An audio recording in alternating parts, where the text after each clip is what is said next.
Hey guys, we are Spontaneous Construction, an FTC team that has mentored many FLL teams, and we created this presentation so that those FLL teams we mentored could have an easy way to get information about how to convert to FTC, since many of them expressed interest in FTC. Just real quick, a little bit of information about who we are. We are Spontaneous Construction is our team name, and we have 8 years of experience in robotics, this being our 4th year of FTC and having 4 years of FLL, which is First Lego League. Our team is made up of 11th and 12th graders from Mountain View High School, and that's all we have. So let's get started. FTC is a FIRST robotics competition like FLL. The FTC season starts in September with a kickoff. This is when the video and seasons challenge are released. Teams have time to build their robots in between September and the beginning of competitions in November. Competitions normally range from November to January. In FTC, teams can build a robot with a maximum starting size of 18 by 18 by 18 inches, although once the match starts, your robot can extend past these boundaries. The FTC theme changes each year. This year's theme is going to be Freight Frenzy. There isn't a project in FTC like there was in FLL, but there is outreach that you can continue to do.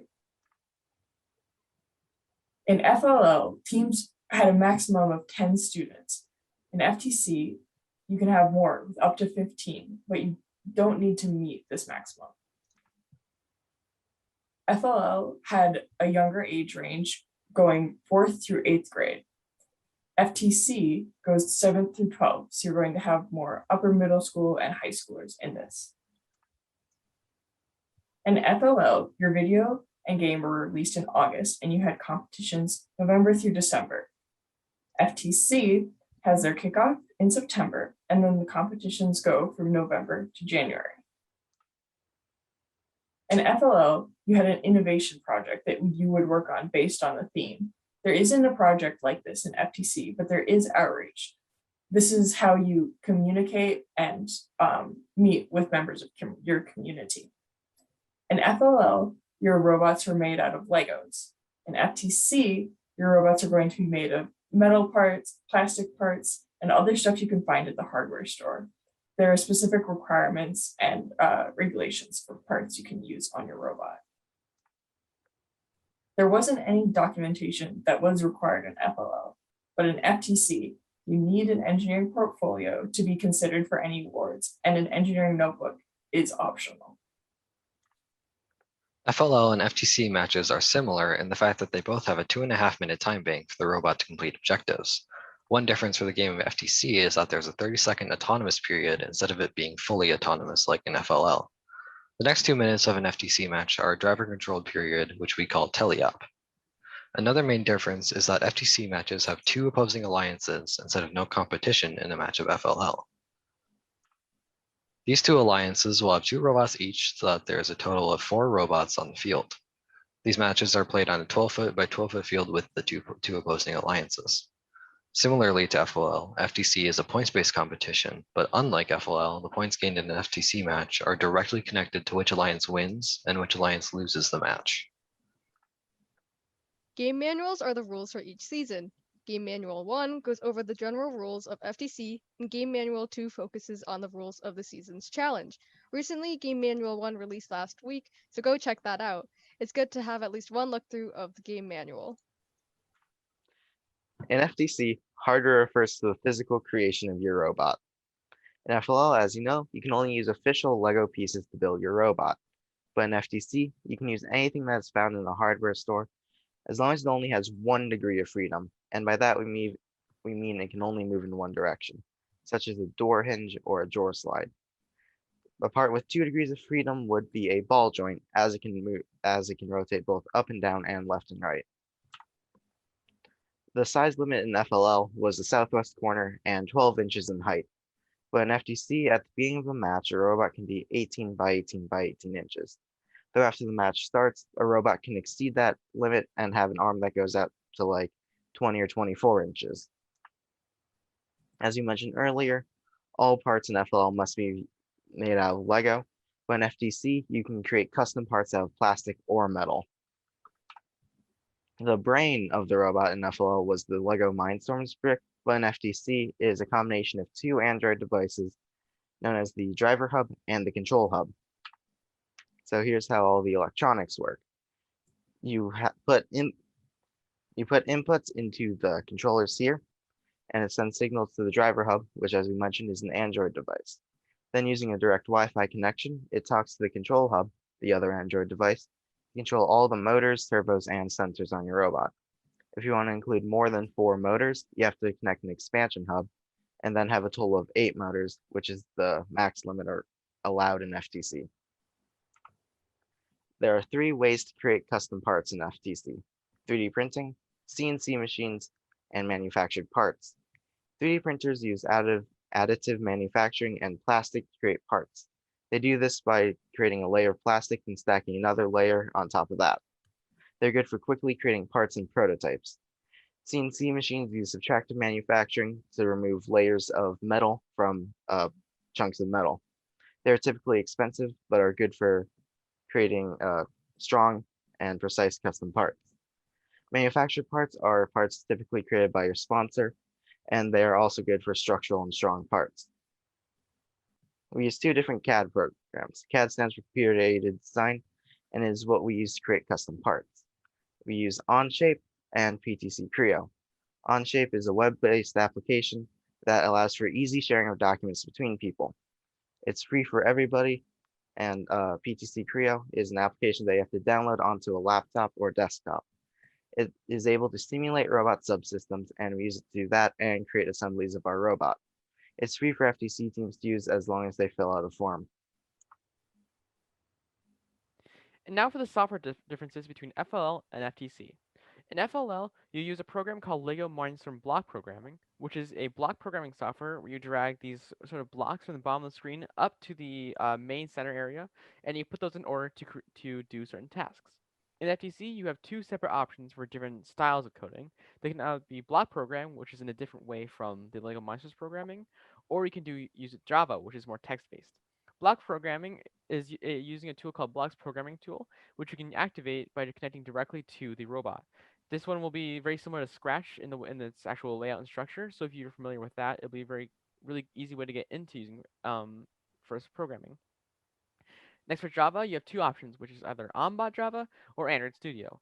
OnBot Java is when you connect directly to the robot, similar to the Blocks programming tool, and then you program using Java coding directly on the robot. Or you can use Android Studio, which is what our team uses. The reason we use Android Studio is because it's a very versatile application that that is used by real software engineers in the industry, which means that our software team gets experience using a real application used by real engineers. It also lets us use software called Git, which is essentially a cloud software platform where you can upload your versions of code and then revert to past changes that you've actually made in the past if you want to revert your changes. And the other big differences between FLL and FTC is that with First Lego League, you program your program on your computer, and then you upload it to the Lego Mindstorm brick through Bluetooth.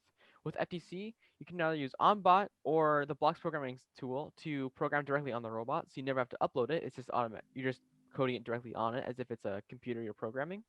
Or you can use Android Studio and plug it in using a USB-C device.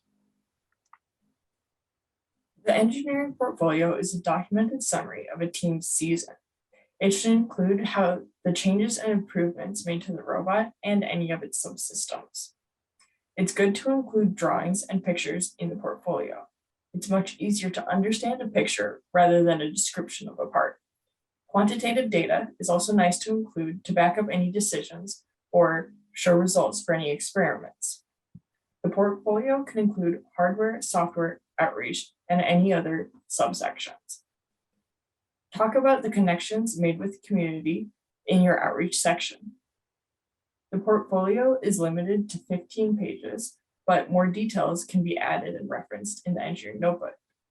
The portfolio is required for your team to be eligible for any awards at a competition.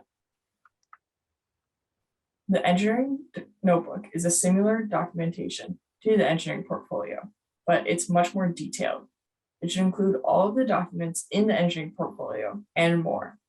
Here you can be specific about what you did in your subsystems, what you did for experiments, anything like that. It can be referenced in your engineering portfolio to explain more about your team and what you've done. Each team has their own engineering notebook style, and this will grow and change as your team grows too. Instead of doing a project like you would in FLL, FTC has outreach. Outreach is when teams spread the awareness of FIRST and STEM to people in the community. The point of outreach is to get people of all ages interested and excited about STEM and FIRST. There are two different kinds of outreach: community outreach and engineering outreach. Community outreach is going out into the community and spreading the awareness of FIRST and STEM. Engineering outreach is spreading the awareness of FIRST and STEM to local engineers, as well as learning from engineering experts. Examples of what teams can do for outreach can be seen on the screen. As a rookie team, you might be overwhelmed with all of the new stuff you need to learn, so outreach isn't necessary for your first year. In FLL, you're kind of by yourself. FTC teams are always helping each other out and act as one big community. Teams are always interacting and collaborating together compared to FLL, where teams don't see each other outside of tournaments. FTC teams are connecting with each other through social media, Instagram, Twitter, and Facebook. Teams also collaborate with each other, whether that's through robot ideas or inviting each other to outreach events. The average amount of money spent by an FTC team more than doubles the amount of money that an FLL team will spend. This additional cost comes from a more expensive field kit, robot kit, and registrations.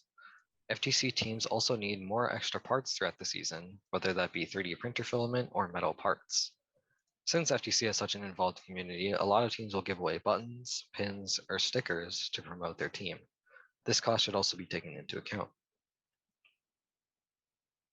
There are several ways to pay for these expenses. Some of these include fundraising, sponsorships, and grants. One way to fund your team is through fundraisers. There are many different ways teams can fundraise, so these are just a few ideas. One great option is running a concession stand at a local FIRST tournament or sporting event. You could also set up a GoFundMe fundraiser for family and friends to support your team, either to fund the season costs or for a more specific goal. Local restaurants such as Jersey Mike's, Devani's, or Papa Murphy's are also great places to run fundraising events, since some of these locations will donate an amount of their revenue to your team for a specific amount of time. There are also places such as grocery stores or compost sites where team members can volunteer to help bag groceries or unload compost for a donation. Another way to make money for FTC is through sponsorship. Sponsorships are when teams reach out to local businesses in their community in an attempt to gain either monetary or in-kind donations. In-kind donations are parts that a company can create for a team. The first thing you want to do when looking for sponsors is to create a business plan. In that business plan, you want information about your team, FTC, the season budget, goals, and sponsor benefits. What we mean by sponsor benefits are like putting a sponsor's logo on your robot, sponsor banner, or on your website. Once you find companies you want to contact, you want to make cold calls to them. That is essentially just calling them out of the blue. When you cold call them, you want to write a script, and in that script, you want to ask to speak to either community relations or human resources. Once you make contact with the company, offer to give them a demo. In those demos, you want to do a presentation on FIRST and FTC and show off your robot a bit. Another way to make money for FTC is through grants. Both FIRST and High Tech Kids give out grants. High Tech Kids is a local Minnesota FIRST partner. Please check with your local FIRST partner to see if they give out grants. To apply for a grant, you just need to fill out an application. Some grants require that you fill out the application before paying the registration fee for FTC, as the grant pays for the registration fee itself. Rev Robotics and other companies give out grants, so please check online to see if you can find any more. Next, our team is going to talk about FTC tournaments. In FLL, teams start off in regionals, then advance onto sectionals, and then the state tournament. In FTC, we have qualifiers. They're called qualifiers because teams are qualifying for the state tournament. Teams then advance onto the state tournament after qualifiers. In FLL, there's only one type of tournament style, but in FTC, you get the option of leagues and qualifiers, which we'll get into more detail about later. In FLL, teams get one judging session that covers your robot, core values, and project. In FTC, you get two different judging chances, which we'll talk about later. In FLL, teams get 3 robot runs, while in FTC, we get 5 to 6 robot runs and the opportunity of elimination matches. Parents and coaches hang out in the pit areas in FLL, but in FTC, they're discouraged from being in the pit areas and instead can be found in the audience stands. At tournaments, there are many different events throughout the day. There are 2 different types of judging. There's the judges' interview, where teams give a 5-minute presentation about their season, then answer the judges' questions. Following the judges' interviews, there's pit judging, where judges make a round in the pits to answer or to ask more questions to teams that are strong contenders for specific awards. There are qualifying matches throughout the day, which are robot matches with randomly created alliances. After these qualifying matches, the top teams compete in the elimination matches. The traditional layout for competition in FTC is called qualifiers, where you do 2 qualifying tournaments, or up to 2 qualifying tournaments, each being a month or 2 away from each other. And at each of those tournaments, each team starts out at the even playing field, and you compete to see which is the best, which will then advance to state. A new option that has started a few years ago is called league play, where instead of having the option of doing 2 qualifying tournaments, you can instead just do 1 qualifying tournament along with 3 league meets. These league meets are essentially miniature tournaments where you get a chance to practice judging as well as doing 5 robot runs. And at those robot runs, get to run with 3 other teams and actually get experience driving with the robot. The league play meets start much sooner than qualifiers since you actually start doing league meets. Each of them are 2 or 3 weeks away from each other. So that can last much longer. Now, compared to qualifiers, those meets can have some advantages. For example, at the league meets, you get more practice driving with other teams, as well as more practice talking to them and actually meeting friends. However, those 2 to 3 weeks period between each tournament means, well, quote unquote tournament, means that you get much less time to implement new designs. So if you want to, for example, completely swap out your launcher designs, doing that in just 2 or 3 weeks can be very difficult. While with qualifiers, you get all the time in the world between the 2 tournaments. Next, we have when they start, the leagues. The league tournaments start just a month after the season starts, so they can go and then they lasting the whole season. While qualifiers, the competitions start in November and end a couple months after that, and you can choose any of the qualifying tournaments within that period that are free. Next, we have the extra practicing. So with leagues, you get the chance to practice in front of judges a couple times, and when you practice in front of judges, you don't actually score, but the judges will give you feedback about how you did. While with qualifiers, you only get to go in front of judges at the actual tournaments. So you won't get more chances to practice aside from the initial qualifier meet. Next, we have the fact that leagues has the 3 meets, but ends up with just 1 qualifying tournament, so you only get 1 chance to qualify for state. While with qualifiers, you have up to 2 chances to qualify, since you can sign up for 2 different tournaments. Next, we have the at leagues. At each of those meets, you have the exact same teams, so you can make friends and actually see them every week. And it's actually really fun to be able to meet with them and work with them. However, at the qualifying tournament, the teams are randomized, so you might not get the same teams. With qualifiers, those 2 tournaments have completely random teams, so whether or not you get the same teams in other tournaments is it's not guaranteed at all. So in FLL, you have one 30-minute judging session for all robot, project, and core values. But in FTC, you have one 15-minute judges interview for your entire season. There is no explicit core values judging in FTC, and there are no pit visits in FLL, but after robot runs start in FTC, judges may come to your pit to ask more questions about your season. Tournaments are always really exciting, but there are some things to think about when going into your tournaments. Always pack spare parts, tools, and extra electronics in case something goes wrong. Tournaments are also a great place to connect with other teams by visiting them at their pits or giving out your team's business cards, buttons, or pins. Once qualifying matches start, make sure to keep 2 to 3 team members at your pit to watch out for judges coming to do their pit judging. Also keep a copy of your engineering portfolio at your pit so that you can reference it while talking to judges or other teams. Lastly, decorate your pit and make it stand out. Show some team personality. Tournaments are also a great opportunity to connect with other teams. Watch other robot runs and visit teams at the pits to connect with others and get robot inspiration. Follow the teams you meet at tournaments on social media so you can reach out to them for help and advice in the future. In FTC, team members are becoming more responsible and relying less on mentors and coaches. To keep your team organized, it's good to have a team calendar so everyone is aware of meeting times and upcoming events. There are also many helpful software applications that your team can use. Slack, and Discord are messaging apps that teams can use for online communication. Trello is a software that can break down and organize tasks into lists. The Google G Suite is a great place to keep documents, presentations, and other materials your team makes. It's very important your entire team understands what's going on and that communication across your team is clear.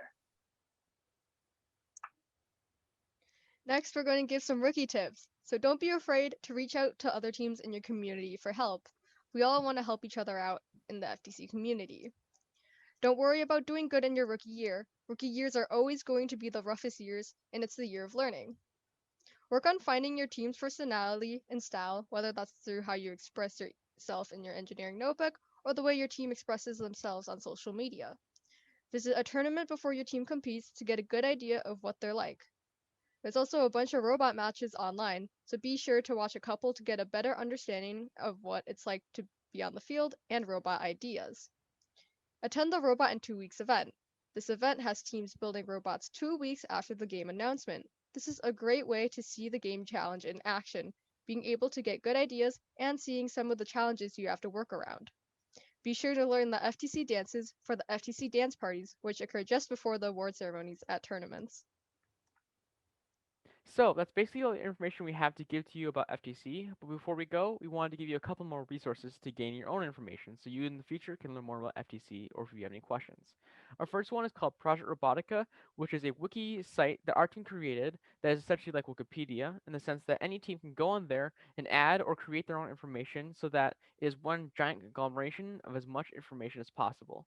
This way it is a very quick and easy source of information that anybody can get onto really easily. And since many of you guys might be coming from FLL, if you have anything you want to say about FLL or any tips or tricks you have for it, feel free to go on there and actually edit the pages for FLL or create your own pages of different things that you think would be helpful for other teams going into FLL.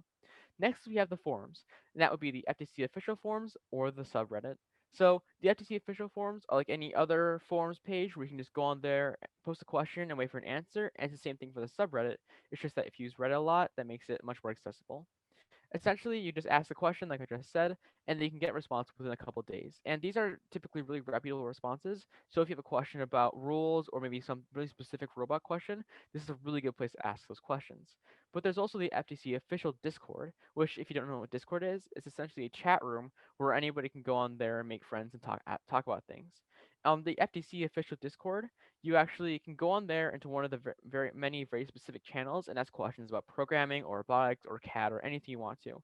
It's typically a really good way to get really quick answers within a couple hours and also a good place to meet new teams and make friends there that you can actually have for the rest of your first career. Next, we have team websites and team YouTube channels. So teams themselves are good sources of information. So many of them have websites that have things such as 3D models you can borrow, like battery mounts, or they have different written tutorials on their websites. Or you can go to the YouTube channels and search up YouTube tutorials for different things, like programming, such as an odometry thing that we actually did this year. We used the wizards.exe odometry spellbook to create our odometry system. And those things are really helpful for in the future if you ever want to learn about something that you haven't before and you use YouTube a lot for other things. Next, we have the local engineering professionals. So if one of your team parents or maybe you have is okay, but who if one of your team's parents is a engineering professional, for example, they work in the engineering industry or do something similar to that, you can go and actually ask them for help and actually do an official meeting where you can get engineering outreach with that. You can also do this with if any sponsors you might have in the engineering community, or if you actually just know any companies nearby that do engineering, you can just walk in, get a contact, talk to them, and learn about robotics with them. That's really good since it gives you the outreach that I mentioned earlier, which you can put in your EN, and generally is actually a really good source of information that you may not be able to get anywhere else. Next, we have the two official first resources, which are the robot building resources and the programming resources.